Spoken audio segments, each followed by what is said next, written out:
বলার জন্য বলা যাবে আজকে বলা যাবে ভাইরা যাবে যাবে যাবে আজকে একটা মজার ঘটনা ঘটেছে। আজকে আমার দুপুর বেলায় প্রায় 40,000 টাকার মতো হারিয়ে গিয়েছিল। সুবহানাল্লাহ কে বললো রে? কত হাজার? প্রায় 40-এর কাছাকাছি, বাট পরিপূর্ণ 40 নয়। আমি আপনাকে বলছি, জেলার নাম বলবো না, বদনাম হবে। হোটেলে ছিলাম ভাই, আমরা তো প্রোগ্রাম করি রাত 2টা 3টা 1টার সময় মানুষের প্রোগ্রাম শেষ হয়, ঘুমালে মাথায় সেন্স থাকে না। তো আজকে হোটেলে উঠেছি, সারা রাত জার্নি করে গিয়ে সকাল 9টায়। বলেন সবাই কয়টায়? সকাল 9টায় সকাল হয়ে গেছে। তো আমি আবার পায়জামার পকেটে টাকা রেখেছিলাম প্রায় 35 থেকে 40 কাছাকাছি এরকম কিছু একটা অ্যামাউন্টের টাকা। তো ঘুমানোর আগে টাকাটা পকেট থেকে বের করে বালিশের নিচে রেখেছি, বালিশের নিচে। তো ঘুম থেকে উঠেছি, জোহরের নামাজ পড়েছি, বের হয়ে গিয়েছি বাহিরে দুপুরের লাঞ্চ করার জন্য। কিন্তু টাকা যে বালিশের নিচে ছিল আমি ভুলেই গেছি।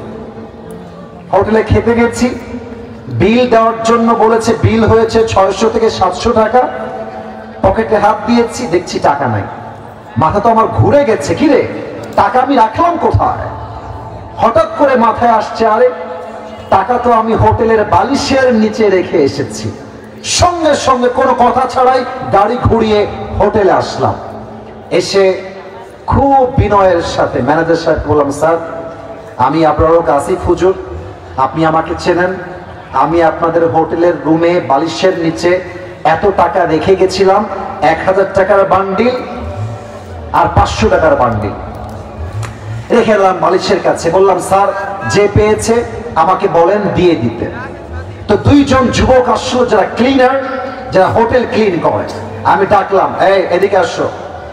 ওরা আমাকে আগে দেখে নাই। বললাম, তোমরা কি আমাকে চেনো? আমাকে চিনতে পারতেছো? তো যে আমার বেড গুছিয়েছে, যে আমার বালিশ হটিয়েছে, সে বলছে, হ্যাঁ আমি আপনাকে চিনি, আপনি আসিফ হুজুর, আপনার ওয়াজ আমি শুনেছি। তো ওকে বললাম, বাবু যেহেতু তুমি আসিফ হুজুরকে চেনো, দেখো বাবা আমি তোমার সঙ্গে ঝামেলা চাই না।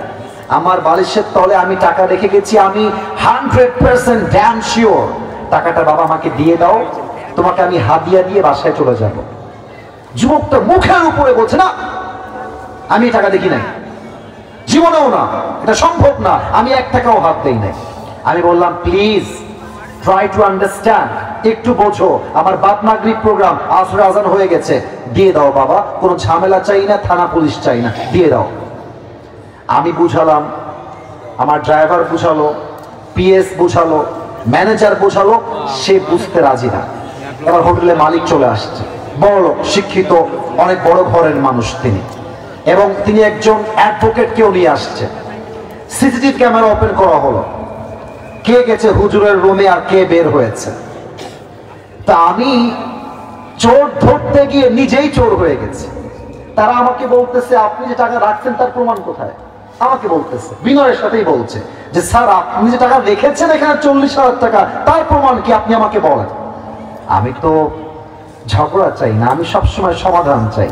তো আমি বললাম, একটু ক্যামেরাটা আগা পিছা করেন, সিসিটিভি ফুটেজটা সব চেক করা হলো। হোটেলের মালিক বললেন, হুজুর টাকাটা হয়তো বা আপনার স্টাফরা নিয়েছে, কারণ তারাও আপনার রুমে প্রবেশ করেছে। আমি বললাম, দেখেন আমার স্টাফরা, they have been working with me just for 4 years, প্রায় 4 বছর যাবত আমার সঙ্গে তারা আছে, আমার 1 পয়সা হাত দেয়নি আজ অব্দি, ওরা নিতে পারে না, প্লিজ একটু সমাধানে আসেন। না, উনি মানতে রাজি না, উনি বললেন এটা হতে পারে না, আমরা সরি। লাস্টে যখন ফিরে আসবো, টাকার আশাই বাদ দিয়ে দিয়েছি। অ্যাডভোকেট তাকে আবার বলছে, এই ছেলে টাকা নিয়েছো, থাকলে দিয়ে দাও, কোনো মারামারি হবে না, দিয়ে দাও, আসিফ তোমাকে ছেড়ে বাসায় যাবে।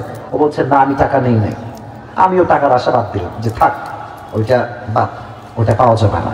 জাস্ট আসার সময় তাকে বললাম যে, স্যার দেখেন আমি আসিফ হুজুর, আমি কোনো গন্ডগোল চাই না, আপনার হোটেলের বদনাম চাই না, তবে একটা আবদার রাখবো। এই যুবকটা যে রুমে থাকে, চেক হিজ রুম, ও রুমটা চেক করো। বলছে, ঠিক আছে হুজুর, আপনার লাস্ট আবদার আমরা রাখবো। হোটেল ম্যানেজার, হোটেল মালিক, অ্যাডভোকেট এবং আমার 3 জন স্টাফ ও রুমে গেল। রুমে গিয়ে দেখবেন টয়লেটের উপরে একটা ছোট্ট করে জায়গা থাকে এই ঢোপ টোপ রাখার জন্য, অনেক জিনিস রাখার জন্য। একজন গিয়ে সোজা ওখানে আঘাত করছে। যখনই খুলেছে দেখছে আমার সব টাকা ওখানে রাখা আছে। আর যখনই টাকা দেখতে পাইছে মালিক হোটেলের, ওরে ইচ্ছা মতো মারা শুরু করছে। সেই মায় আমি গিয়ে পরে ঠেকায় ঠুকাই নিয়ে আসলাম। আর ওই যুবকটা পা ধরে এত কান্নাকাটি, আমি বললাম, যুবক তুমি কি করলা? এটা তুমি আমাকে বলতা যে হুজুর আমি টাকাটা পেয়েছি, নেন আপনি, আপনার যা মন চায় আমাকে খুশি হয়ে দিবেন, তাতেই আমি খুশি। আমি তোমাকে দিতাম অনেক টাকা খুশি হয়ে, তুমি কি করলা? এখন তুমি টাকাটাও পাইলে না, তোমার চাকরিও হারায় গেল। শিক্ষা কি পেলেন? শিক্ষা একটা, যদি আপনি জ্ঞানী মানুষ হয়ে থাকেন, আপনি মাথায় রাখবেন যে আমার এই টাকাটা দামি নয়, আমার বিশ্বাসটা দামি। যদি আমি বিশ্বাস রাখতে পারি, পুরস্কারও থাকবে, চাকরিও থাকবে, জীবনটাও সুন্দর হবে। মূর্খতা করবেন, চাকরিও থাকবে না, জীবনটাও অসুন্দর হয়ে যাবে। ঠিক কিনা বলে? এটার জন্য আর একটা কথা আমার বোনদের জন্য বলতে চাই, জ্ঞানী বউ যারা হয়, জ্ঞানী বউ তারা বোঝে যে স্বামীর বাড়িতে বেঈমানি করে টিকে থাকা যাবে না। অনেক প্রবাসীর বউ আছে, এটা আমার এলাকার ঘটনা বলছি, স্বামী বিদেশ থেকে টাকা পাঠায় প্রত্যেক মাসে লাখ লাখ টাকা, সেই টাকা 10 মাস জমিয়ে 10 লাখ টাকা নিয়ে বাড়ি থেকে উধাও হয়ে গেছে। তো যেই মেয়েরা স্বামীর বাসায় থেকে স্বামীর সঙ্গে বেঈমানি করেন, মাথায় রাখবেন বেঈমান কখনো কোথাও সুখী হতে পারে না। তো বলছিলাম লোকমান হাকিম